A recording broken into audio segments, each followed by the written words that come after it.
Bismillahirrahmanirrahim. Assalamu alaikum. My name is Hassan, and today we are going to add some extra space or padding on top and bottom for table content in cell in MS Word table. So we are going to add some padding on top and bottom of our data. Before starting work, it's my request, please subscribe my channel. Thank you. Now back to our work. Now on screen you see table. So first select table. So we select it. So there are two ways to open properties. Right click on it and then click on table properties, or again select. Now go to layout and then you see properties. So click on it. Now you see column, you see multiple option, and then you see row.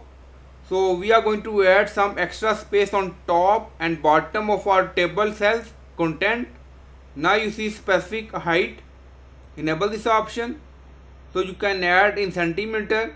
So we added 1 centimeter. So first click on OK. Now you see space added. Now you see row height increase. Again click on properties. Now go to cell and then you see vertical alignment center. So select this option and then click on OK. Now you see extra space or padding adding on top and bottom in our table content cell in MS Word. So I hope you like this video. Please like, comment, share, subscribe. Thank you for watching.